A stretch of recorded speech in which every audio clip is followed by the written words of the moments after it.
روز 12 اکتبر پرونده جنایتی به ضد ساکن 26 ساله پرم شاهنظر شوزفروف به دادگاه کشور پرم ارسال شد. این جوان زاده تاجیکستان به قتل بیرحمانه همسر 21 ساله حامله شبنم و پدر عروس 48 سالش حاجی قربان ایبدار می شود. در این باره در خدمات مطبوعات دادگاه کشور پرم به سامانه محلی خبر دادند. به شوزفروف بر اساس قسم دوم ماده 105 کودکس جنایتی روسیه برای با بیرحمی مخصوص کشتن 2 نفر از جمله قتل دیده و دانسته زن حامله از 8 تا 15 سال زندان یا حبس عمرباد تهدید میکند. صحنه آغاز مرافعه هنوز تعیین نشده است. در جریان تفتیشات شاهنظر شوزفروف 2 دفعه مورد تشخیص طبی روحی و روانی قرار گرفت و هر دو تشخیص به خلاصه آمدند که هنگام قتل همسر و پدر عروسش عقلش در سرش بود.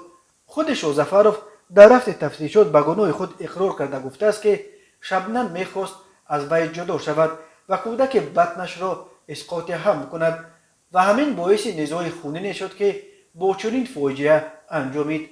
یادآور میشویم روز 3 فوریه سال 2021 در محله زاستروفسکی شهر پرم شبنم شوزفروف 21 ساله و پدر 48 ساله او حاجی قربان را کشتند. جسد آغشته به خون شبنم را در درون خانه و جسد پدرش را در کوچه پیدا کردند.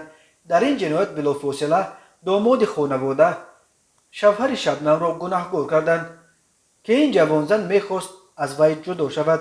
از این جفت جوان 2 فرزند خردسال پسر و دختر یتیم ماند. نگاهبینی آنها را عمک شبنم به دوش خود گرفت. جنازه های شبنم و پدرش را هم مادر ماتم زده این جوان زن برای گور و چوب به تاجیکستان برد. این خانواده از تاجیکستان بوده.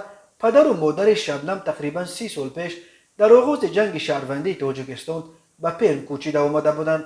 هر سال در روسیه به علتهای گوناگون بیش از 1000 تن از زادگان تاجیکستان به زندگی پدرود میگویند.